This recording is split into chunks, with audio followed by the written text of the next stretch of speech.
अस्सलाम वालेकुम नाज़रीन, प्रोग्राम करंट अफेयर स्पेशल के साथ मैं हूं आपका मेज़बान बाकर अब्बास जाफरी। नाज़रीन, an important development has taken place.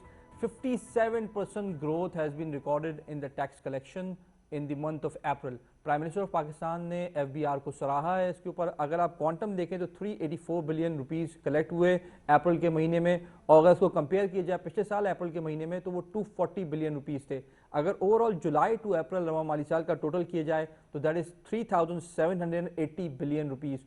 So tax collection में बतदरीज इजाफा हो रहा है।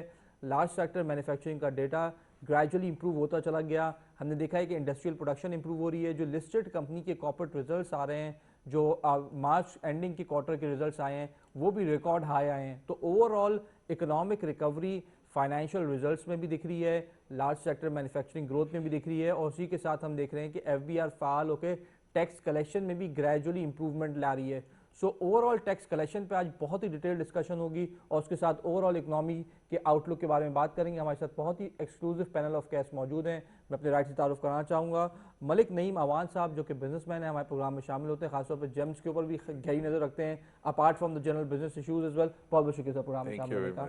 Then we have with us doctor Athar Ahmad sahab, जो कि इंटरनेशनल मार्केटिंग एक्सपर्ट हैं, खासतौर पर पाकिस्तान की इंटरनेशनल ब्रांडिंग के ऊपर अपनी गहरी नजर रखते हैं। बहुत बहुत शुक्रिया सर प्रोग्राम में शामिल होने का। Then we have another then mister Asim Bashir Khan sahab, जो कि इकोनॉमिस्ट हैं, टैक्सेशन के ऊपर, FBR के इशूज़ के ऊपर, टैक्स कलेक्शन के निज़ाम के ऊपर, ओवरऑल फिस्कल सिस्टम के ऊपर पाकिस्तान में अगर कोई 4 से 5 एक्सपर्ट मौजूद हैं एकेडमिक सर्कल्स में तो Asim is one of them. बहुत बहुत शुक्रिया सर प्रोग्राम में शामिल होने का। आसिम, आपसे ही आगाज़ करेंगे। ओवरऑल टैक्स कलेक्शन इंप्रूव हो रही है, ग्रेजुअली FBR पुश कर रहा है कि रवा माली साल के जो एंडिंग है वो अच्छे नोट पे हो। What is your take on that? देखिए, शुक्रिया बाकर। ये तो बहुत अच्छी और हौसला अफजा डेवलपमेंट है कि FBR ने लास्ट ईयर जो है मंथ ऑन मंथ अपने टैक्स टारगेट को भी मीट किया है और टैक्स कलेक्शन बड़ी हौसला अफजा रही। This is good. और इसमें एक जो कंट्रीब्यूटिंग फैक्टर है, सबसे ज़्यादा अहम तरीन कंट्रीब्यूटिंग फैक्टर, वो इकोनॉमिक रिकवरी है। जो पाकिस्तान ब्यूरो ऑफ स्टेटिस्टिक्स का सर्वे था 6000 हाउस होल्ड्स का, उसमें भी ये कंक्लूड किया गया था कि पाकिस्तान में वी शेप रिकवरी स्टार्ट हो गई है।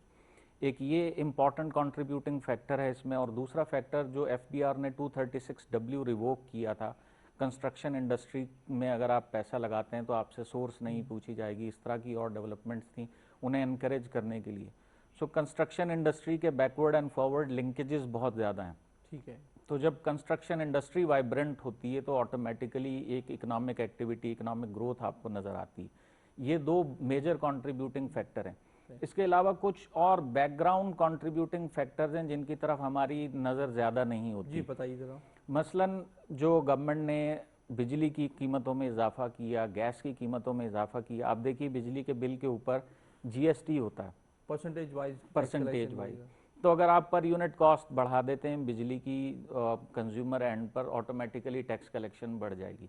इसी तरह अगर आप गैस की कॉस्ट बढ़ा देते हैं, टैक्स कलेक्शन बढ़ जाएगी। इसमें गवर्नमेंट की फिस्कल एफर्ट कुछ नहीं है। गवर्नमेंट ने सिंपली, अब इसका दो तरफा नुकसान हो रहा है कि कॉस्ट ऑफ प्रोडक्शन भी बढ़ गई है, दूसरी तरफ गवर्नमेंट को ये है कि टैक्स कलेक्शन, टैक्स के फिगर्स अच्छे हो गए। आप ये समझ रहे हैं कि ये जो रीसेंट इंक्रीज इन फिगर्स आया है इसमें बहुत रोल बिजली के बिलों में इजाफे का है? I don't think so. इसमें इन्फ्लेशनरी रोल भी है। इन्फ्लेशनरी रोल, वो जो इन्फ्लेशनरी रोल गवर्नमेंट ने कॉस्ट पुश सेक्टर्स के थ्रू आया, इसके अंदर बहुत बड़ा कंट्रीब्यूशन है। ठीक है, लेकिन जो दूसरे सेक्टर्स हैं जो कि अनटैक्स पॉपुलेशन है, बिकॉज एक बड़ा आर्गुमेंट ये भी देखा जाता है कि जो अनटैक्स पॉपुलेशन है उस तक टैक्स नेट को किस तरह वाइडन किया जाए, उस पर क्या पेशरफ्त है? बिकॉज हम देख रहे हैं कि टैक्स नेट पे भी टैक्स फाइलर्स की तादाद भी ग्रेजुअली इंक्रीज हो रही है।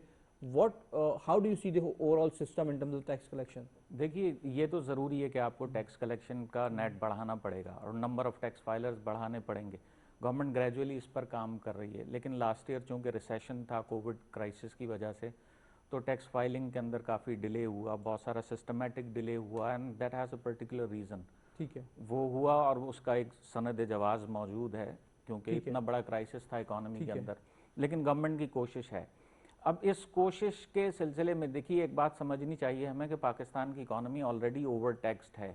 इसके अंदर टैक्स बहुत ज़्यादा कलेक्ट किया जाता है बिजनेस से और सैलरीड तबके से। It is an over taxed economy. आप टैक्स के ऊपर दोबारा टैक्स इम्पोज करने के बजाय टैक्स रेट्स ग्रेजुअली कम करके टैक्स नेट को प्रॉड करें। अब ये करने के लिए आपको, जब आप किसी को टैक्स करते हैं तो ज़ाहिर है आप उसकी वेलफेयर में कमी लेकर आते हैं। ठीक है।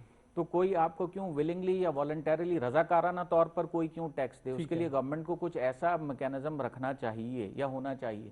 मसलन मैं इसकी 2-3 एग्जांपल या मिसाल दे देता हूँ। एक इसके मैकेनिज्म पे बात करेंगे, आप यहीं पे रुकिएगा, जरा आपका क्विक फीडबैक ले लूं, then we are coming to that point please. चलें, बहुत शुक्रिया। देखिए बिल्कुल मैं कंटिन्यू करूँगा शायद सबकी बात को कि देखिए टैक्स जो हम कलेक्ट करते हैं ना, दुनिया भर में ख़ासतौर पर वेस्टर्न कंट्रीज़ में टैक्सेस हमसे बहुत ज़्यादा हैं और हमसे बहुत ज़्यादा हेड्स हैं टैक्स के उनके ऊपर, और वहाँ पे टैक्स का कलेक्शन भी हमसे बहुत ज़्यादा है। ओवरऑल रेशो अगर देखा जाए तो हमारे पास कम टैक्स होने के बावजूद भी देने वाले कम हैं, तो ये इसका एक रीज़न था। और अब एक चीज़, पाकिस्तान में देने वालों की कमी नहीं है। पाकिस्तान में देखें कॉर्पोरेट सोशल रिस्पॉन्सिबिलिटी में देखें सबसे ज़्यादा पाकिस्तान में चैरिटी होती है और सबसे ज़्यादा कॉर्पोरेट सोशल रिस्पॉन्सिबिलिटी में खर्च करते हैं। और जब जहाँ कॉन्फिडेंस बैठ जाए किसी का, तो हमारे यहाँ के जो इदारे हैं, जो वेलफेयर के इदारे हैं, लोग तो सड़क पर बैठे हुए शख्स को 1 करोड़ रुपए दे देते हैं और उनसे हम रसीद भी नहीं लेते कि हमने आपको चंदा दिया है, टैक्स दिया है, कुछ भी दिया है आपको। बात यह है सिर्फ एतमाद की। तो अब पाकिस्तान में कुछ लोगों को ये इन्वायरमेंट डेवलप हुआ है कि अब एक KPK में पंजाब में सेहत कार्ड आ गया कि अब उससे मालूम है कि भाई मेरा ऑपरेशन होगा, मेरा जो कुछ भी होगा, परेशानी होगी, 5 लाख 6 लाख मैं कहाँ से लेकर आऊँगा। अब उसको वो इत्मीनान है, तो वो पैसा जो उस मद में वो जमा कर रहा है वो टैक्स की मद में दे सकता है आराम से। तो एक लोगों के जहन में कॉन्फिडेंस आया, कोई भूखा ना सोए, ये प्रोग्राम चल रहा है, असास प्रोग्राम चल रहा है, तो ये प्रोग्राम से बेनिफिशरीज टेंजिबल शेप में नज़र आ रहे हैं, ये सिर्फ एक कागजी कार्रवाई नहीं है।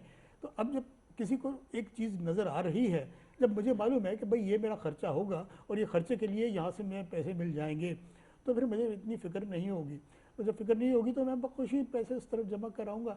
तो जो टैक्स दे रहे हैं, अब ये फीलिंग डेवलप हो गई कि हम दे नहीं रहे हैं, ये हमारे लिए जमा हो रहा है, ठीक है, हमारे लिए जमा हो रहा है। तो अब भी ऐसे कई ऐसे इदारे हैं, खासतौर पर अब जो रमज़ान चल रहा है तो आप तो देख ही रहे हैं कि लोग कितना बढ़ चढ़ के ऐसे फलाही इदारों को, हॉस्पिटल्स को लोग चंदा दे रहे हैं। करोड़ों नहीं अरबों रुपए के बड़े बड़े हॉस्पिटल्स चल रहे हैं, तो लोग पैसे दे रहे हैं उनको। तो पैसे देना नहीं चाहते वाली बात नहीं है, लोग पैसे देना चाहते हैं। अगर आप देखेंगे तो लोगों के जहन में जब से कॉन्फिडेंस डेवलपमेंट हुआ है, लोगों के फाइलर्स की तादाद भी बढ़ी है। और ये as compare to previous tenures, so many tenures, इस रेशो से तादाद नहीं बढ़ी फाइलर्स की, जो अब बढ़ी है। तो ये क्यों बढ़ी है?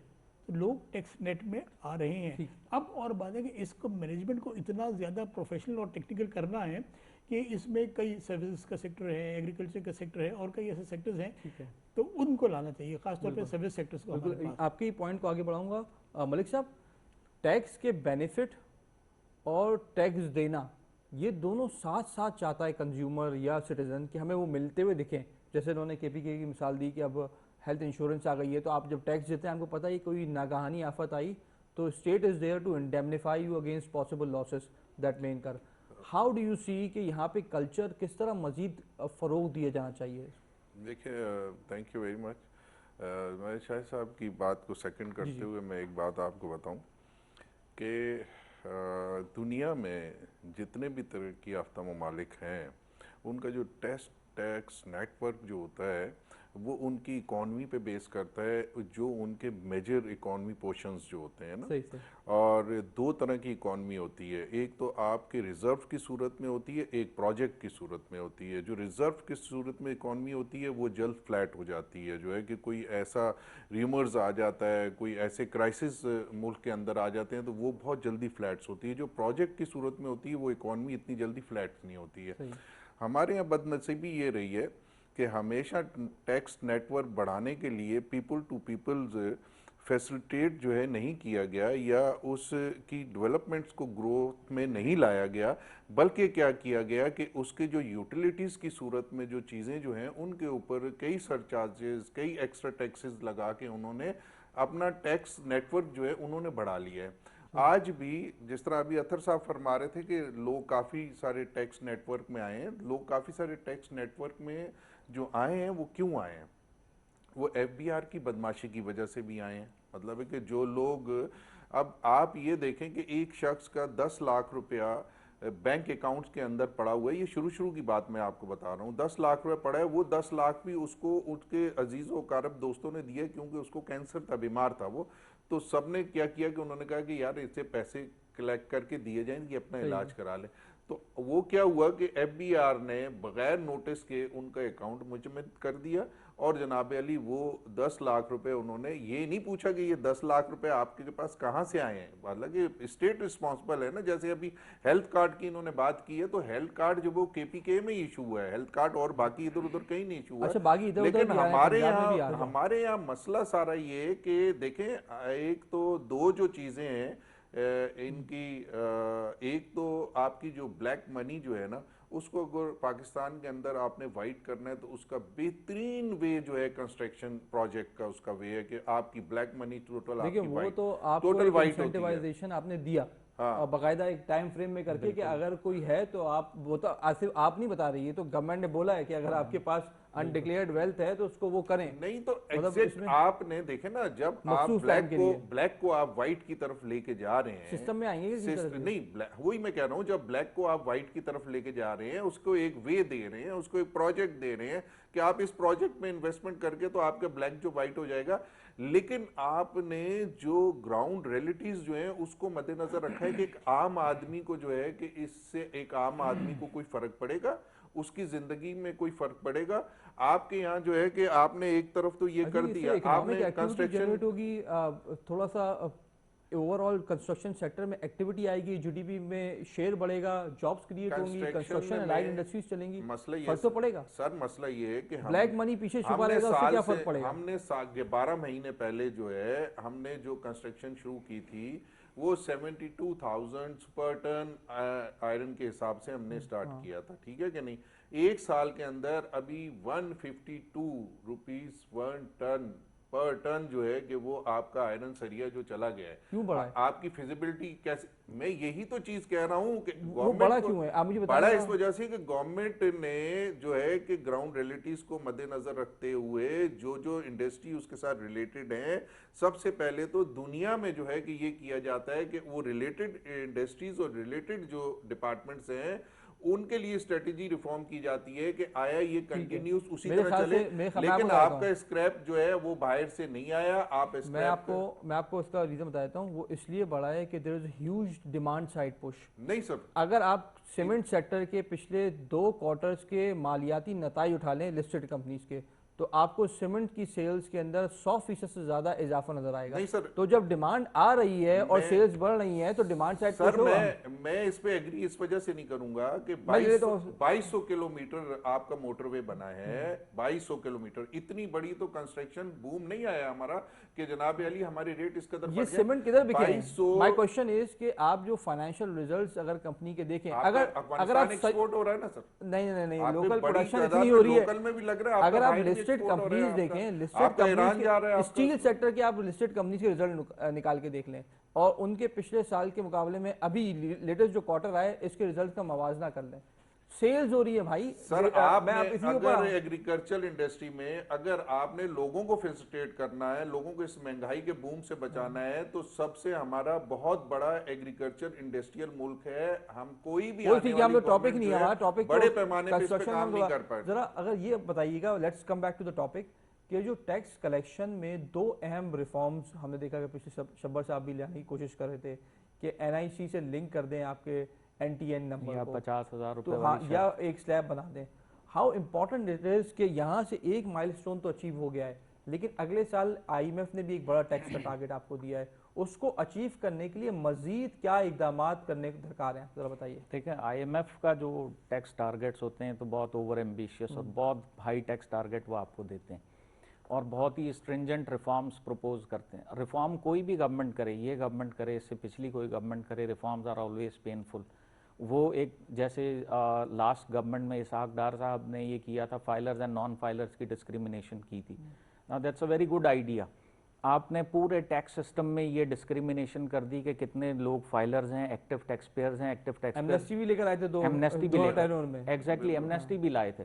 तो ये डिस्क्रिमिनेशन, ये तफरीक जो आपने की है, 2 क्लासेस क्रिएट की हैं, इस तफरीक को अब आपको नीचे लेकर जाना है ग्रास रूट लेवल पर।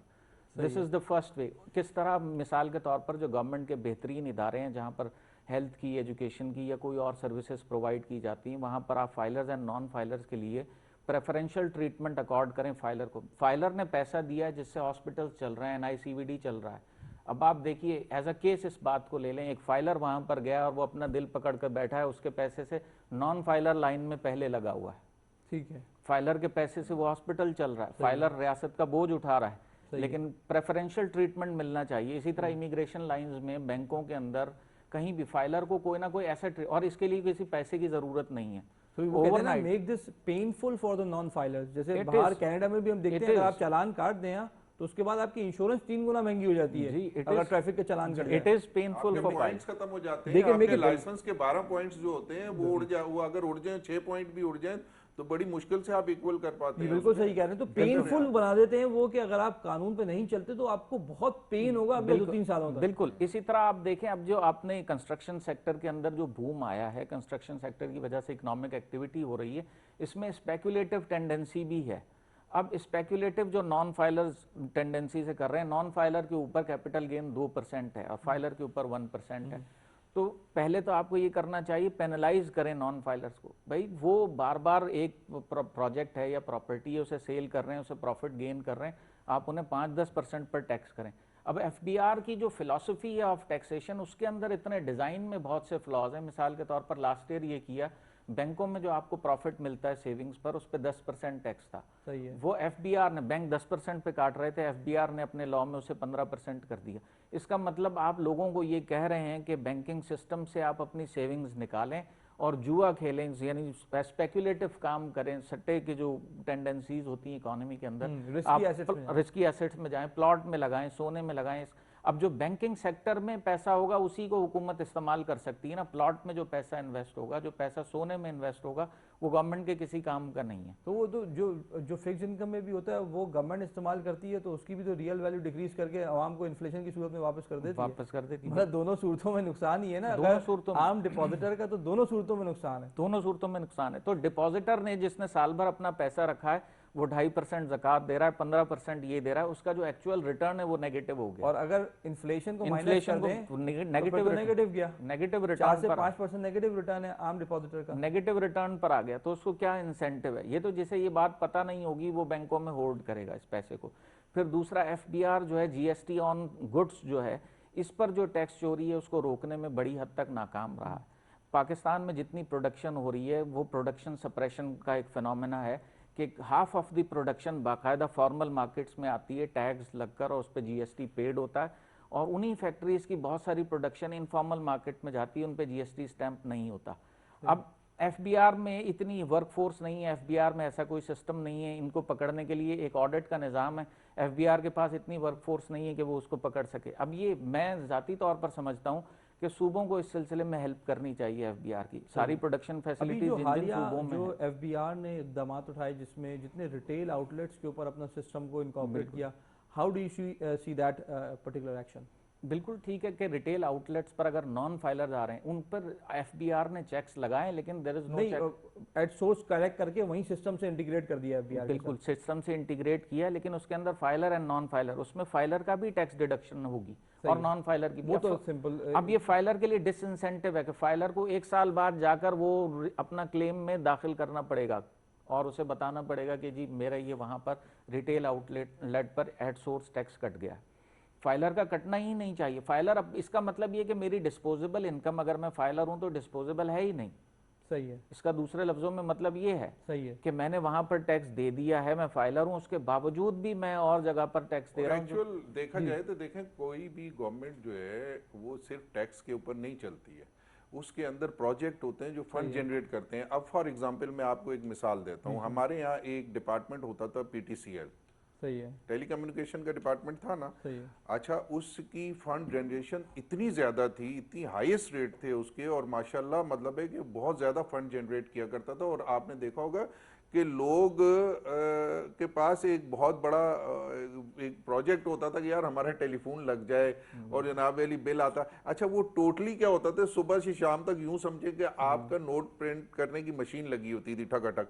अच्छा, नेक्स्ट आपके पास कराची इलेक्ट्रिक सप्लाई कारपोरेशन वो था, तो देखिए ना, वो अपनी वो आपने inefficiencies की औने वजह से पौने खत्म दामों किया दे ना। दिया। पीटीसीएल आपने नहीं जब मलिक ये- साहब, आप एक आर्गुमेंट को पूरा कंप्लीट करें ना, आप स्कैटर्ड हो रहे हैं। पीटीसीएल होता था, पीटीसीएल से रेवेन्यू आता था, Privatized। पीटीसीएल के पिछले 8 साल का रेवेन्यू डिक्लाइन हुआ। वो क्यों हुआ? पीटीसीएल ने जो चेंजिंग मार्केट डायनामिक्स थी कि फिक्स लाइन से हट के लोग मोबाइल फ़ोन पे आए और प्लस फिर ब्रॉडबैंड पे चले गए, उसकी एडॉप्शन में लेट किया, कस्टमर सर्विसेज उस लिहाज से नहीं प्रोवाइड कर पाए, कंपैरेटर्स निकल गए, तो रेवेन्यू शेयर डिवाइड हो नहीं, गया। actually- उसमें गवर्नमेंट का क्या कसूर है? सही नहीं सर, गवर्नमेंट का कुछ देखें, आपके पास जिस वक्त लोग मोबाइल नेटवर्क पे गए हैं ना, और प्राइवेटाइजेशन, अगर हमारी पॉलिसी पर आज आपका टैक्स कौन प्राइवेटाइजेशन लेके का जा एक रहा इशू है, ये है, आपका हाईएस्ट टैक्स कौन लेके जा रहा है, कार्ड के ऊपर, टेलीफोन के ऊपर टैक्स कौन लेके जा रहा है? पाकिस्तान गवर्नमेंट के खजाने में कितना आ रहा है टैक्स? कंपनी कितनी लेके जा रही है? पीटीए के पास कितना आ रहा है? आप कैलकुलेट कर लें। सबसे ज्यादा जो है कि आपका वो इन्वेस्टर लेके जा रहा है कि जिसने इंस्टॉल किया हुआ है। अब जब आपके पास कम्युनिकेशन का एक डिपार्टमेंट है, तो उस कम्युनिकेशन डिपार्टमेंट को आप मजीद मॉडरेट करेंगे। जो इस किस्म की फैसिलिटीज जब दुनिया में इंट्रोड्यूस होगी, तो आप उसी के बिहाफ पे वो लेके आएंगे, और इस वजह से लेके आएंगे कि आपने गवर्नमेंट का फंड दो आर्गुमेंट बड़े मिक्स कर दिए ना, इनहांस करना है, उसको बढ़ाना है। अब हम बैठे हुए वहीं जहां हम 6 साल पहले या 8 साल पहले बैठे हुए थे कि हम प्राइवेटाइजेशन कर रहे हैं दूसरे इदारों की। अब 8 साल के बाद हम उन्हीं इदारों पे बोलेंगे इनको प्राइवेटाइजेशन आज क्यों किया? व्हाट डू यू से? बिकॉज़ आज भी हम करने जा रहे हैं बहुत सारे प्राइवेटाइजेशन। देखिए, ये तो कह सकते हैं कि गलत हुआ था उस वक्त, देखिए, ये तो प्रूव करके दे सकते हैं। प्राइवेटाइजेशन जो है, अब गवर्नमेंट के अंदर जो, एक तो गवर्नमेंट का काम कारोबार चलाना नहीं है। अब हमारे यहाँ अगर गवर्नमेंट कारोबार चला रही है विद ऑल पॉलिटिकल मोटिव्स, जो गवर्नमेंट आ रही है उसके अंदर पॉलिटिकल एम्प्लॉयमेंट हो रही है, ओवर एम्प्लॉयमेंट हो रही है, ये सारी बातें कतई नज़र इसके, अगर प्राइवेटाइज आपको करना है, प्राइवेटाइजेशन के भी कुछ रूल्स रेगुलेशन जवाबित हैं, कवायद हैं। मिसाल के तौर पर आपने के इलेक्ट्रिक प्राइवेटाइज की और प्राइवेट सेक्टर में एक मोनोपोली क्रिएट कर दी। अब उनके पास आज़ादी है, हर 2-3 माह बाद वो अपने टैरिफ रिवाइज करते हैं। अभी 2018-19 के टैरिफ्स जो है डिफरेंशियल वो आपके बिलों में ले रहे हैं, ठीक है। अब उसूल ये है, इसका बुनियादी तरीका कि मल्टी ईयर टैरिफ रिजीम पहले आप एग्री करते हैं, 10 या 20 साल के tariff system, formula, point scoring tariffs की, वो सब एग्री करते हैं, फिर प्राइवेटाइज करते हैं। ये सब कुछ किए बगैर आपने 2005 में प्राइवेटाइज कर दिया, तो ये फॉल आउट तो होना था। सही, तो वो एक डिसीजन आप समझते सफर हैं। अवाम लेकिन कर अच्छा, रही है। मैं सफर आपको ये अवाम कर बता रही दूं, है। दो चीज़ें बड़ी इंपॉर्टेंट। अतर साहब, फिर आपकी तरफ आऊँगा। प्राइवेटाइजेशन के बाद जितनी एफिशिएंट के इलेक्ट्रिक की सर्विसेज हुई हैं, एग्जैक्टली ऐसी तारीख में कभी नहीं थी। बिल्कुल ऐसा है। मैं 2 यूनिट पैसे रुपए ज़्यादा दे दूंगा, लेकिन जब मेरी बिजली जाएगी और मैं कॉल करूंगा और वो कॉल नहीं मिलेगी ना, वो ज़्यादा करब है मेरे लिए। जी देखिए, एक एतमाद बिठाना है ना आपने, और ये एक कम से कम पाकिस्तान की हद तक तो मैं बड़ा कॉन्फिडेंटली ये कह सकता हूँ ना कि पाकिस्तान में लोग देने के लिए तैयार हैं, बशर्ते कि आप उनके दिमाग में कॉन्फिडेंस बिठा दें। और प्राइवेट सेक्टर का हमेशा से ये रहा है कि वो जो कहते हैं ना कि रेड टेपिज्म की नज़र हो जाते हैं हमारे सारे काम, और वही जब इदारा प्राइवेटाइज होता है तो फिर प्राइवेटाइज में वो कैसे करता है। देखिए, आपको कुछ चक्रें लगानी पड़ती हैं सरकारी दफ्तर में काम कराने के लिए, और वाइस वर्सा सरकारी दफ्तर चक्कर लगाता है अपना काम कराने के लिए आपके पास आता है। तो लोगों को कितनी मतलब रिवर्स फैसिलिटी मिल गई ना पूरी। तो लोग टैक्स नेट बढ़ाना है, हमें टैक्स नेट बढ़ाने के लिए हमें नंबर ऑफ सेक्टर्स देखने हैं, और हमें इसको देखिए ना, ये आज का कल का परसों देखने का काम नहीं है, ये लॉन्ग रन में है। पाकिस्तान 5 साल बाद, 20 साल बाद, तो अभी जैसे आपके इदारे में इंक्यूबेशन सेंटर्स है, यहाँ पे हर साल नए कारोबारी अफराद तैयार होते हैं। तो अब यहाँ से अगर हम एक ब्रेन हैमरिंग करेंगे, और इसी तरह से जो दूसरी यूनिवर्सिटीज़ में और चैम्बर्स में और ट्रेड एसोसिएशन में फैल रहे हैं बिजनेस इंक्यूबेशन सेंटर्स, तो यहाँ से अगर हम करेंगे कि this is part and parcel of कारोबार, तो फिर कारोबार में आगे अब ये काम आपको करना है। तो राइट फ्रॉम इंसेप्शन, जिसे कहते हैं ना कि छोटे बच्चे को सिखा दो, फिर सारी उम्र वो काम करता है। तो इसी तरह से बिजनेस में जो छोटा बच्चा आता है ना, उसको ये काम करा दे मैंडेटरी कि भाई ये बिजनेस है, ये करना है, आप इतना करेंगे, इतना आपको टैक्स देना है। तो हमने इस चीज़ का फकदान रहा है, ठीक है। और हमारे पास बहुत सारे सेक्टर्स ऐसे हैं, अगर मैं सेक्टर का नाम लूँ तो फिर वो एक पर्सनलाइज अटैक हो जाएगा, ये कि बहुत सारे सेक्टर्स ऐसे हैं कि जिसमें हमने टैक्स नेट में लाना है, और वहाँ पे कोई हिसाब भाई किताब ही नहीं है अरबों कमाई रुपए का। का फ्रूट और वेजिटेबल्स हर दिन बिकती है कराची के अंदर, बिल्कुल सब काम कैश पे होता है। फार्मर से लेके होलसेल मार्केट से लेके रिटेल मार्केट तक बिल्कुल पूरा काम पूरे चेन कहाँ जा रहा है? टैक्स इसको कोई मिल रहा है? कोई दुकान वाला टैक्स में नहीं है, कोई नहीं है। टी शॉप्स नॉर्मल जो देखते हैं आप कोने में दुकानें लगी होती हैं वो टैक्स में नहीं है जी। मुझे ये बताइए, again I am trying to understand कि if FBR needs to reform this whole system, NTN को एनआईसी से कनेक्ट करने में क्या कबाहत है? देखिए एफबीआर को अगर आप समझते हैं कि इस पूरे सिस्टम को रिफॉर्म करना है, जैसे सर ने भी कहा, ताकि ट्रेसेबल बना दें। एनआईसी आपका टैक्स नंबर है। एग्जैक्टली एक तो ये कोई मतलब बाजीचा अतफाल बच्चों का खेल नहीं है, ये काफ़ी लॉन्ग रन काम है, लॉन्ग रन रिफॉर्म्स हैं। नहीं मुझे स्पेसिफिकली बताइए, स्पेसिफिकली एफबीआर को जो अनडॉक्यूमेंटेड इकोनॉमी है उसको काम करने के लिए एफबीआर स्टैंड अलोन ये काम नहीं कर सकता। एफबीआर को सूबों के साथ मिलकर ये काम करना होगा। नंबर एक, पॉलिसी हर्डल्स हैं। इसके अलावा इंफॉर्मेशन शेयरिंग का मसला है। इसके अलावा टैक्स के, मिसाल के तौर पर जो एग्रीकल्चरल इनकम टैक्स एफबीआर से क्लेम करते हैं, एफबीआर उनका डाटा सूबों के साथ शेयर करता है। उसके बाद देन ऑनवर्ड्स एफबीआर और सूबों के दरमियान कोई मैकेनिज्म नहीं है कि उन्होंने कितना टैक्स भरा।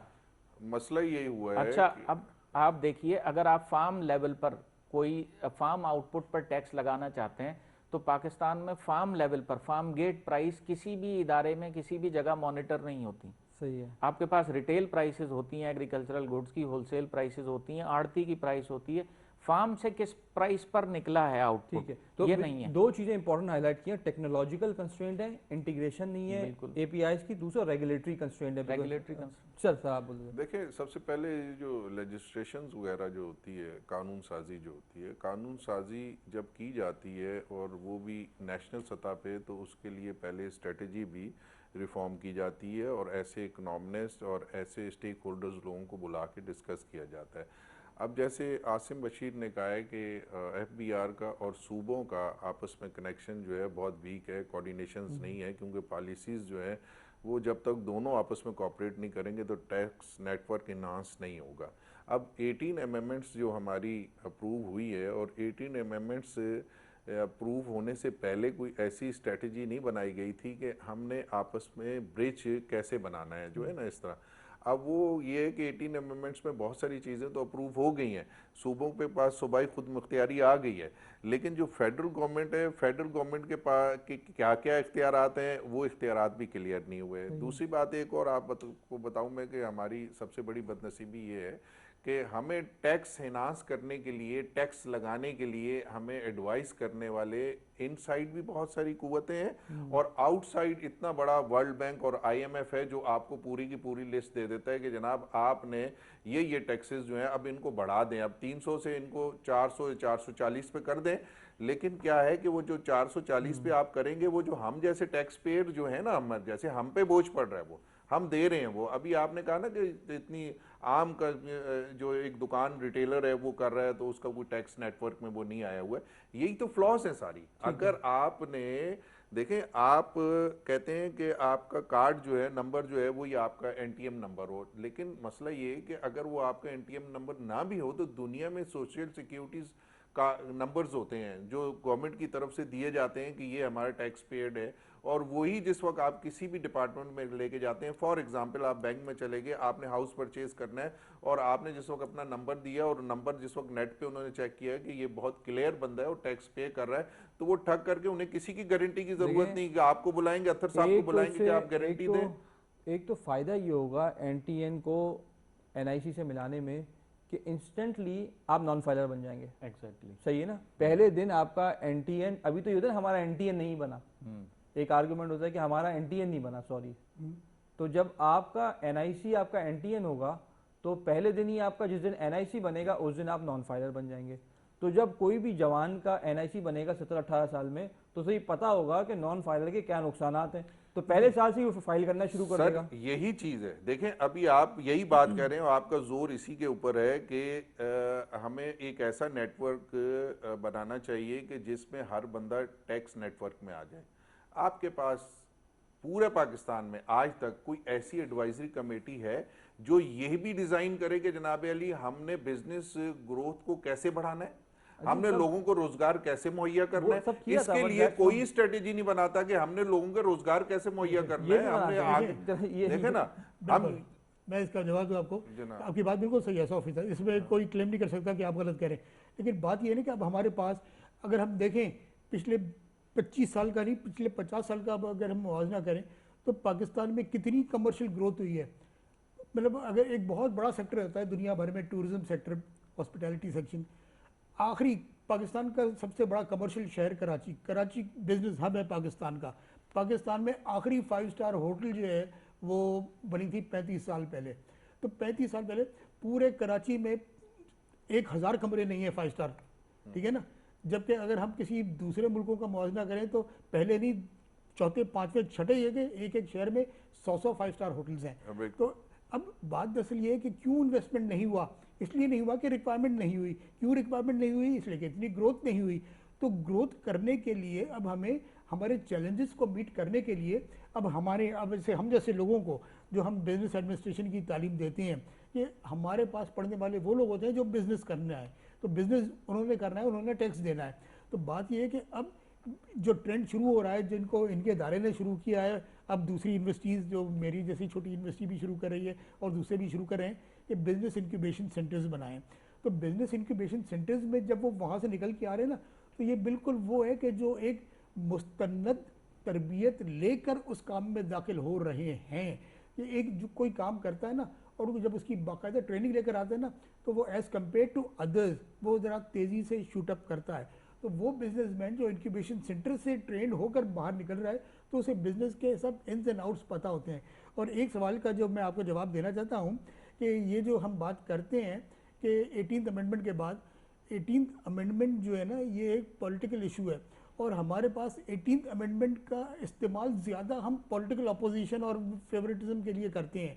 कि अब हम ये देखते हैं कि अगर गवर्नमेंट दो जगह मुख्तलिफ है तो हम ये कहते हैं उसने क्या किया, हमने उसका एंटी ढूंढना है, और साथ बैठो सारे लोग मिलकर बैठते हैं, इसके खिलाफ हम क्या बात करेंगे। आपका ज़मीर क्या कहता है ये कोई नहीं कहता, ठीक है, इसलिए कि उन्होंने ये कहा है तो हम इसके खिलाफ कहेंगे। ठीक है आसिम भाई। आसिम भाई अब ज़रा ये बताइएगा कि हमने बड़ी डिबेट कर ली, हमने देखा कि दो कंस्ट्रेंट है, टेक्नोलॉजिकल कंस्ट्रेंट और रेगुलेटरी कंस्ट्रेंट, या रेगुलेटरी कोऑर्डिनेशन कह सकते हैं इसको। ये दोनों जो हैं ये अगर टेक्निकली देखा जाए तो मुमकिन है, बिल्कुल सही है। शब्बर साहब यही कहते थे कि ये मुमकिन है, बिल्कुल, यू कैन डू इट। तो जो ज़्यादा बड़ा मसला है वो पॉलिटिकल कोऑर्डिनेशन का है। अगर फ़र्ज़ कीजिए आज ही आपने NTN और NIC लिंक कर दिए, तो अगले 3 साल में हम कहाँ खड़े होंगे कंपेयर टू द फैक्ट कि आज लिंक नहीं किए, बाकी सारे मेजर्स थोड़े थोड़े थोड़े लेते गए, तो अगले 3 साल में कहाँ खड़े होंगे। What is your take on that? देखिए शब्बर साहब का आपने हवाला दिया, उन्होंने जो 50,000 रुपये की रिक्वायरमेंट लगाई थी कि 50,000 रुपये से ज़ायद की ट्रांजैक्शन पर आप NIC होल्ड करेंगे, वो FBR को जमा कराएंगे, उसके नतीजे में आपने क्या देखा, कितना अनरेस्ट हुआ पाकिस्तान की बिज़नेस कम्युनिटी के अंदर, इंतहाई अनरेस्ट हुआ। और बिज़नेस जो है उसके अंदर आपने ले ऑफ्स देखे और बहुत सारी चीज़ें साइमल्टेनियसली चल रही थी इकॉनमी। ले ऑफ नहीं देखिए, I think political power groups निकल आए, पावर ग्रुप्स, ये आप पावर प्रिसाइज एग्जैक्टली, ये भी बिल्कुल बिल्कुल। अब देखिए अगर आप इकोनॉमी की जो बात कर रहे हैं, 18th अमेंडमेंट की अभी बात हुई, 18th अमेंडमेंट में GST ऑन सर्विसेज एक्सक्लूसिवली बिला शिरकत, मेरा आपसे ये सवाल है, मैं उस पर आ रहा हूँ, मेरा सवाल है कि अगर तो पावर ग्रुप्स रोडों पे निकले उसके खिलाफ, तो क्या हम रिफॉर्म्स लाना छोड़ दें? नहीं, रिफॉर्म्स लाना छोड़ दें नहीं, reforms then we'll have to think something alternatively. And what is the alternative? हाँ, अब देखिए मिसाल के तौर पर जो हमारे इस वक्त टैक्स नेट है, टैक्स नेट पर कोई आने के लिए रजाकाराना तौर पर तैयार क्यों नहीं है, क्योंकि टैक्स रेट्स बहुत हाई हैं। मिसाल के तौर पर GST ऑन सर्विसेज ये एक्सक्लूसिवली सूबों का डोमेन है, इस पर 10% फाइलर्स के लिए जो है विदहोल्डिंग टैक्स FBR भी कलेक्ट करता है दूसरे नाम से, विदहोल्डिंग टैक्स ऑन इनकम। इसका मतलब ये हुआ कि ये एक्सक्लूसिव सूबों का डोमेन नहीं है और वो नॉन फाइलर से भी टैक्स कलेक्ट करते हैं, तो वो टैक्स टोटल 1/4 बन जाता है टोटल सर्विसेज इनकम का। 24-25% टैक्स देता है फाइलर GST ऑन सर्विसेज पर। एक तो ये है कि हमें टैक्स रेट्स भी रैशनलाइज करने होंगे, और रिक्वायर्ड है। GST ऑन सर्विसेज का जो मैकेनिज्म है it's too cumbersome. GST on services के लिए आपको 60 किस्म के 50 या 60 किस्म के रिटर्न्स फाइल करने पड़ते हैं, मुख्तलिफ रिक्वायरमेंट्स हैं, 4 से 5 महीने में रजिस्ट्रेशन होती है, आपको इनकॉर्पोरेशन सर्टिफिकेट जमा कराना है, too cumbersome procedure and too long. तो ये सब सिंप्लीफिकेशन भी रिक्वायर्ड है। फिर आपने एनटीएन की और एनआईसी को जो लिंक करने की बात की है, हम ये लिंक कर देंगे और लिंक करने के बाद 3 साल में ऐसा होगा कि तमाम लोग रजिस्टर्ड हो जाएंगे। ये बिल्कुल ऐसा ही है कि जब आपने देखा इकोनॉमी के अंदर बहुत ज़्यादा मोबाइल सिम्स का गलत इस्तेमाल होता था, तो आपने 3 महीने या 4 महीने में 1 से 1.5 करोड़ सिम्स बंद की। When there was a will, there was a political will, political consensus. सही। तो पॉलिटिकल कंसेंसस चाहिए, ये हो जाएगा। लेकिन ये जरूरी नहीं है कि हर शनाख्ती कार्ड होल्डर जो है टैक्सेबल इनकम रखता हो। कोई बात नहीं है, जीरो फाइल कर दे, उसे नील रिटर्न फाइल करना होगा। एग्जैक्टली, प्रॉब्लम क्या है? उसे नील रिटर्न फाइल करना होगा। कम से कम सीखिएगा तो जवानी से कि भाई यहाँ पे अगर रिटर्न बनेगा तो रिटर्न फाइल करना पड़ेगा। This is a good suggestion, it's a capital जहाँ तो सजेशन। 45 साल 50 साल के लोग होते हैं, उनको रिटर्न फाइल का नहीं पता होता है कैसे फाइल करना है, आधी जिंदगी गुजर जाती है।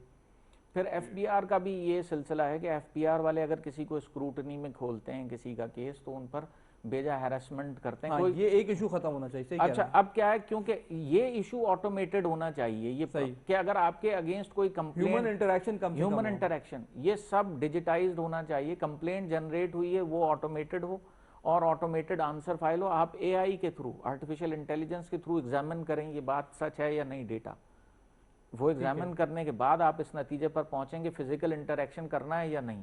वरना एफबीआर के पास इतनी डिमांड्स क्रिएट हुई हुई हैं, इतना ज़्यादा वर्कलोड है लिटिगेशन और मसाइल का, अदालतों के केसेस का, कि एफबीआर उसे मीट नहीं कर सकेगा उन चीज़ों को। सही है, सही कहा सर, योर टेक। देखिए, बात ये है कि हमारे यहाँ टैक्स ने ही बहुत सारी खराबियाँ भी पैदा की हुई हैं, क्योंकि हमारे यहाँ जो पॉलिसीज़ बनती है, जो ब्यूरोक्रेट जो पॉलिसी बनाता है, वो ग्राउंड रियलिटीज़ को मद्देनज़र रखते हुए नहीं बनाता। फॉर एग्जांपल जो है, मैं एग्रीकल्चर सेक्टर में आपको ले लूँ, मैं एग्रीकल्चर सेक्टर में, मैं अमेरिका में भी बहुत सारे विलेजेस वगैरह में मेरा, कैलिफोर्निया वगैरह में मेरा जाना हुआ, यूरोप में बहुत सारा में जाना हुआ। तो छोटे से छोटा जो ज़मींदार जो होता है ना, जब उसके घर के बाहर हम देखते हैं तो उसके घर के बाद थ्रेशर भी है, ट्रैक्टर भी है, उसके घर के बाद क्रेन भी है, उसके घर के बाहर लिफ्टर भी खड़ा हुआ है, तो पूरा मशीनरी का जो है एक यॉट बना हुआ है। अच्छा, हमारे यहाँ मसला क्या है, हमारे यहाँ आप एक लिफ्टर इंपोर्ट करके आप देख लें, 100 कंटेनर निकल जाएंगे, जो 2 नंबर एशिया की चीज़ें लगा के उन्होंने सी क्लास में करके वो निकाल देंगे। लेकिन एक ज़मींदार और एक एग्रीकल्चर किसान के लिए जो है ना, एक ट्रैक्टर या एक लिफ्टर या एक क्रेन या एक थ्रेशर वो नहीं निकाल सकता। वो सारी ज़िंदगी उसकी अपनी चप्पलें घिस जाएंगी। फिर दूसरी बात ये है कि एक बंदा जो है कि जिस वक्त वो अपना किसान जो है कि ज़मीन में अनाज बो के, और जिस वक्त वो फॉर एग्जांपल टमाटर या सब्जियां ही निकालता है, तो वहाँ पे जो लेने वाला जो उससे है ना, लेने वाला, आप देखें कितनी फुटेज, कल एक फुटेज आई थी लाड़काना के अंदर, एक बंदा ट्रकों के हिसाब से वेस्ट कर रहा था टमाटर। उससे पूछा गया भाई क्या कर रहे हो, कह रहे हैं कि मैंने ये सारे लगाए थे, लेकिन अब ये जो लेने वाले मुझे इसके जो लगाई है उसके रेट्स नहीं मिल रहे, मुझे कोल्ड स्टोरेज कहीं नहीं बने हुए। किसान को तो तबाह और बर्बाद कर दिया है ना। मतलब है कि यहाँ पे आपने ना वेयर हाउसेज बनाए हुए हैं, ना वो जो आगे आड़ती है वो जो उससे परचेज करता है उसको प्रॉपर कीमत नहीं देता, इक्विपमेंट्स उसके पास है नहीं, बिजली आप उसको महंगी दे रहे हैं, आपको आप डीजल उसको महंगा दे रहे हैं, और तो कैसे आप जो है इन सारी चीजों पे कंट्रोल कर पाएंगे। ये तो एक सप्लाई चेन का एक बड़ा इशू है, बहुत बड़ा इशू है। ये पूरी चेन एस्टेब्लिश करनी चाहिए, वैल्यू एडिशन करनी चाहिए, वैरायटीज एग्रीकल्चर में आनी चाहिए। एफबीआर क्या करे? एफबीआर का तो देखिए एग्रीकल्चरल इनकम टैक्स मसला नहीं है, वो तो सूबों का मसला है। एफबीआर के पास तो एग्जाम्पशन है। सही है, सूबों को भी इस पर अगर टैक्स लगाना है, सूबे आप कलेक्ट कर रहे हैं प्रॉपर तौर पे एग्रीकल्चर इनकम? सूबे एग्रीकल्चरल इनकम टैक्स सूबों में बहुत ही मिनिमल कलेक्ट होता है। पाकिस्तान में जो total agricultural income tax collect होता है वो पाकिस्तान की टोटल कंसोलिडेटेड टैक्स कलेक्शन का 0.5% से भी कम है। अच्छा, जीडीपी में जो जीडीपी में इसका रोल है वो तकरीबन 19.6% है। 19.6% है। जीडीपी में उसका कलेक्ट कर लें कितना टैक्स है? अगर हम ट्रू स्पिरिट पर कलेक्ट करने जाएं तो जो एग्रीकल्चरल इनकम है वो हमें 1.5-2 हज़ार अरब से ज़्यादा कलेक्ट करके दे सकती है एग्रीकल्चर इनकम टैक्स पर। लेकिन हमारे पास कोई डेटा नहीं है, कोई मैकेनिज्म नहीं है, ना सूबों की पॉलिटिकल विल है ये लगाने के लिए। फिर आप ये सिर्फ यही मसला नहीं, ने एक सिस्टम तो लेकर आई अर्बन इमूवेबल प्रॉपर्टी टैक्स को आप देखें, उसमें जो डीसी रेट्स हैं वो they are decades old DC rates, उनको रिवाइज किए हैं, उन्होंने रिवाइज किए हाफ हार्टेडली, उनको कुछ रिविजन किया, इसलिए कि अगर आप उन्हें रिवाइज करके मार्केट वैल्यू के करीब ले आते हैं। अब 3 रेट्स हैं इस वक्त, एक मार्केट वैल्यू है, एक एफबीआर वैल्यू है जिस पर कैपिटल गेन टैक्स कलेक्ट होता है, एक डीसी वैल्यू है। डीसी वैल्यू के ऊपर स्टैम्प ड्यूटी कलेक्ट होती है, टाउन टैक्स कलेक्ट होता है। अब डीसी वैल्यू मतलब एफबीआर एक की घर वैल्यू की से भी तीन कीमतें हैं, तीन कीमतें हैं। अब एक मार्केट मार्केट वैल्यू है, एक एफबीआर एक वैल्यू है, एफबीआर DC जिसपे एफबीआर कलेक्ट करता है tax, capital gain Capital tax gain। Collect करता है, और एक उससे नीचे है जनाब डीसी वैल्यू। डीसी सही है। वैल्यू। अब डीसी वैल्यू पर ये सारे जो प्रॉब्लम्स हैं कि जी इतने बड़े बड़े हाउसेज हैं, वो अपने रिटर्न में 30 लाख 10 लाख के दिखा रहे होते हैं, करोड़ों रुपए के हाउसेज सही है, या बिलियंस की वो प्रॉपर्टी डीसी वैल्यू पे दिखा रहे वो होते हैं। डीसी वैल्यू पर शो कर रहे होते सही हैं, है। मार्केट वैल्यू कुछ और है। सही तो है, अब इसका मतलब आपका जो रिकरेंट मतलब टैक्स है रीवैल्यूएशन गेन अभी तक बुक्स पे आया ही नहीं है, बुक्स पूरी पर नहीं रियल आया। एस्टेट का। अच्छा, अब आप एनुअल रेंटल वैल्यू की बुनियाद पर उसका ताल्लुक उन्होंने कनेक्ट किया हुआ है हर इलाके के डीसी रेट और इलाके के स्टेटस से। तो जो एनुअल रेंटल वैल्यू जिस पर वो रिकरेंट टैक्स हर साल का प्रॉपर्टी टैक्स का चालान भेजते हैं वो भी बहुत कम है।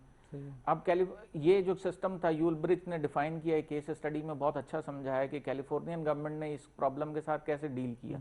उन्होंने कहा irrespective of a property sold in market और नॉट, आप हर साल उसकी 2% वैल्यू बढ़ाते जाएंगे, तो हर साल 2% से टैक्स कलेक्शन बढ़ता जाएगा।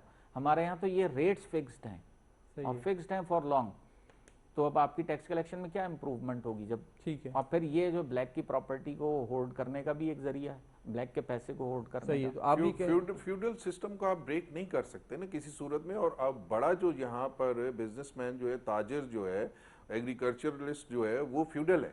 सही है, और छोटा वाला जो है, छोटा वाला तो पिस रहा है, उसको बिल्कुल। तो ना खाद मिल रही है, उसको तो ना पानी मिल रहा है, उसको ना बिजली मिल रही है। उसका मसला ये है कि आप टैक्स रिफॉर्म जब एग्रीकल्चर में लेके आएंगे कि आप फैसिलिटेट करेंगे उनको, तो टैक्स रिफॉर्म अच्छा, ये भी एक बड़ा मसला है कि जो टैक्स रिफॉर्म लाते हैं तो वो टॉप लेवल पे पार्लियामेंट में सारे फ्यूडल्स ही हैं, सारे तो वो हैं, उनके नहीं कर अगेंस्ट आप क्या करें। आपका बैरोक्रेट जो है, सीनियर बैरोक्रेट ठीक जो है, है, वो मैक्सिमम आपका फ्यूडल है, ही है। वो ठीक है, सारा आप सारा उठा के देख लें नेटवर्क में, कैसे है, करेंगे आप। ठीक है, असल तो मसला ये है कि हमें अपने अंदर नेशनल स्पिरिट्स कायम करनी पड़ेगी, और जब तक हमने अपने अंदर वो नेशनल स्पिरिट नहीं कायम की, हम नहीं कर सकते, किसी सूरत में नहीं आई कर थिंक जो सकते। मेजॉरिटी है, जो मेजॉरिटी लोग हैं पार्लियामेंट के अंदर, वो फैक्टर ऑफ प्रोडक्शन कंट्रोल करते हैं, इधर शुगर, इधर वीट, या फिर लैंड लॉर्ड्स हैं मोस्टली। अगर आप उठा के देखें, अगर मेजॉरिटी देखें, तो ये एक लेजिस्लेशन में कॉन्फ्लिक्ट ऑफ इंटरेस्ट है कि नहीं है? ये बिल्कुल बताइए। है। देखें, बड़ा है। पाकिस्तान में 9 टैक्स रिफॉर्म्स कमीशन थे, उनमें से हर कमीशन ने एग्रीकल्चर इनकम टैक्स को रद्द किया सिवाय 2 कमीशंस के। 1959 के कमीशन ने प्रपोज किया था और एक कमीशन और है जिसने प्रपोज किया। ठीक है। ये इनकी पावर है। इसी तरह 1947 के अंदर एक लॉ पास किया था कि अगर आप आकर क्लेम दाखिल कर रहे हैं अपनी प्रॉपर्टीज़ के हवाले से, तो अगर आप एग्रीकल्चर टैक्स प्रॉपर्टी के हवाले से क्लेम दाखिल कर रहे हैं तो आपसे इनकम और टैक्स के बारे में नहीं पूछा जाएगा। ठीक है, 47 में ये हुआ।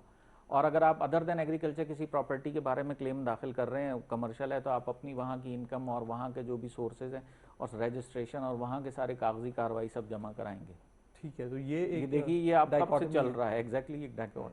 तो अगर हम देखें कि अगर एग्रीकल्चर साइड से अगर टैक्स कलेक्शन को फ़ाल किया जाए, तो आपने कहा था 1000 अरब रुपए कलेक्ट हो सकते हैं, एडिशनल कलेक्ट। एडिशनल कलेक्ट हो आप सकते हैं। हमारे पिछली मुस्लिम लीग नून की गवर्नमेंट में 36 बिलियंस रखा गया था सिर्फ 6 इंडस्ट्रियल यूनिट्स को ऑक्सीजन देने के लिए, ठीक है सही ना? है, अच्छा, इस गवर्नमेंट में भी, हर गवर्नमेंट में बजट में रखा जाता है कि एक इंडस्ट्रियल यूनिट्स 6 यूनिट्स को ऑक्सीजन ठीक दें। है। अब आप मुझे ये बताएं कि हमारे पास वो स्टैंडर्ड्स नहीं है कि जो हम बीट कर सकें। हम इसको नहीं बीट कर सकते दुनिया में ना, कपड़ा सही जो है, इसको नहीं। सही। हमें वो काम करना चाहिए कि ये टेक्सटाइल की जो जिसको रिकॉर्ड हम एक्सपोर्ट दुनिया हुई है, आप अब थोड़ा सा तारीफ तो करें आप। नहीं, हमारे वो तो इसको ऑर्डर्स beat नहीं कर आपके सकते, पास आपने आए क्या- हैं, लेकिन हमारे पास देखें उस तरह की क्रॉप्स नहीं है, क्योंकि आपका एग्रीकल्चर बहुत स्लम है ना, एग्रीकल्चर को फैसिलिटेट आपने नहीं किया हुआ ना। अगर सिर्फ और सिर्फ आप एग्रीकल्चर इंडस्ट्री के ऊपर भी अगर काम कर लें, तो आपका मुल्क जो है कि दुनिया में बहुत सस्ता तरीन मुल्क होगा। रोजमर्रा की एशिया इतनी सस्ती मिलेंगी आपको कि जो आपका तसव्वुर होगा। I agree with you. अब लेकिन प्रोग्राम का फोकस है टैक्स कलेक्शन और रेवेन्यू अच्छा, कलेक्शन। वही टैक्स कलेक्शन की बात कर रहा हूं ना सर। जब आप एग्रीकल्चर, आप इंडस्ट्रियल को आप बहुत ज्यादा फेवर दे रहे हैं, इतना आपके ऊपर उसके ऊपर बजट रखा जा रहा है, उसमें क्या होता है, लोग आपसे लोन लेते हैं, उसके बाद राइट ऑफ कर लेते हैं। राइट ऑफ करके, इससे पहले 356 जो है कि नेशनल बैंक राइट ऑफ कर चुका है। आप वो दें एग्रीकल्चर सेक्टर को, ठीक है, आप उसको इंडस्ट्री बनाएं, उसको इंडस्ट्री बना के बूस्ट करें उसको, तो वो आपको आप रिटर्न सही कह रहे हैं। We running short of time. Final take आपका। देखिए, रिफॉर्म्स जो है, फाइनली मैं ये कहूँगा, रिफॉर्म्स एक कंसिस्टेंट प्रोसीजर है और कंसिस्टेंसी से चलने चाहिए। और अगर इस गवर्नमेंट ने रिफॉर्म्स इनिशिएट किए हैं तो आइंदा जो भी गवर्नमेंट हो उसे वो रिफॉर्म्स कंटिन्यू ठीक है। रखने चाहिए। ठीक है साहब। देखिए हमें सबसे पहले जो है ना कॉन्फिडेंस बिल्डिंग मेजर्स हमें लेने चाहिए, सीबीएन के बारे में जो बड़ा सही है। मशहूर है वो, तो कॉन्फिडेंस बिल्डिंग मेजर्स करें और ये हम नए सेक्टर्स को हम लेकर आए इसमें, और नए टैक्स को हम राइट फ्रॉम इंसेप्शन से हम इसको शामिल करें। जैसे इंक्यूबेशन सेंटर्स की बात की मैंने, एग्रीकल्चर सेक्टर की बात की हमने, तो इसमें ही लेकर आ जाए हम। और एक फिक्स अगर हम करेंगे ना कि भाई हर साल जैसे 2% बढ़ाएं जैसे इन्होंने कहा है, तो अब हमारे पास तो भाई जब टैक्स की बात आती है तो वो मेरा मकान 60 लाख का है और एक्चुअल मार्केट में वैल्यू कितनी है, 1.5 करोड़ है इसकी। ठीक है। तो ये वाली चीज़ें जो है ना बिल्कुल ओपन बुक की तरह होंगी तभी ठीक होगा है, I got your point. On that note doctor Athar Ahmad sahab बहुत बहुत शुक्रिया प्रोग्राम में शामिल होने का। Asim Bashir sahab, it's always wonderful talking to you. Malik sahab, आपसे बड़ी हीटेड डिबेट रही आज प्रोग्राम में। नाज़रीन, you have to understand, prime minister Imran Khan और FBR की जो कोलैबोरेशन है गवर्नमेंट की, उसका मकसद यही था आने के बाद कि हम ये पूरे FBR के सिस्टम में ह्यूमन इंटरेक्शन को किस तरह कम से कम बनाएं और टैक्स कलेक्शन का टैक्स नेट किस तरह ब्रॉडन करें। आप देखते हैं कि पॉलिटिकल गवर्नमेंट में अगेन अपोजिशन होती है, उसकी वजह से आप ये रिफॉर्म्स तेज़ी से इंप्लीमेंट नहीं कर पाते। शब्बा साहब ने काफ़ी इनिशिएटिव्स दिए, अब ये दोबारा यहाँ से एक हम देख रहे हैं कि एक पुश किया जा रहा है टेक्नोलॉजाइजेशन ऑफ FBR को। That's a key step that the government is taking. अगर तो आपका पूरा system end to end connect हो गया, रिटेल आउटलेट से लेके बैंकिंग सिस्टम से लेके FBR सिस्टम से लेके, और उसको लिंक कर दिया गया आपके NIC या उसके मुतबादिल सिस्टम से, तो आपके टैक्स जो चोरी करते हैं या टैक्स में जो छूट लेते हैं या टैक्सेशन सिस्टम में जो नहीं आए हैं उनको स्ट्रीमलाइन करने में बहुत मदद मिलेगी। ये एक मुख्तलिफ आर्गूमेंट है कि इंडस्ट्री को किस तरह फ़रोग दिया जाए। उसके लिए separate measures, confidence building measures लेने चाहिए गवर्नमेंट को, जिस पे इंडस्ट्रियल ग्रोथ, एग्रीकल्चर ग्रोथ और दूसरे सेक्टर को ग्रोथ देने के लिए इकदाम उठाए जाएं। लेकिन when it comes to the revenue mobilization, you have to be very strict. इस सिस्टम को इंटीग्रेट होना चाहिए, इसको ऑनलाइन होना चाहिए, ह्यूमन इंटरेक्शन कम से कम होना चाहिए, टैक्स पेयर की इज्जत करनी चाहिए, ताकि आप देखें कि आपके सिटीजन ज़्यादा से ज़्यादा टैक्स पे करें और सिस्टम में आएँ और रिलैक्स रहें और उसके अगेंस्ट उनको बेनिफिट भी मिले। जिस तरह हमने जिक्र किया प्रोग्राम में कि जो KPK के अंदर हेल्थ कार्ड आया है, इस तरह के कॉन्फिडेंस बिल्डिंग मेजर्स जो दूसरे सूबों में भी ले जा रहे हैं, इससे आवाम का जो कॉन्फिडेंस है ऑन गवर्नमेंट वो बढ़ेगा और वो ज़्यादा से ज़्यादा निकल के टैक्स पे करने को तैयार होंगे। नाज़रीन, इसके साथ ही हमारे प्रोग्राम का वक्त ख़त्म हो जाता है। अपने मेज़बान बाकर अब्बास जाफरी को इजाज़त दीजिए। अल्लाह हाफ़िज़।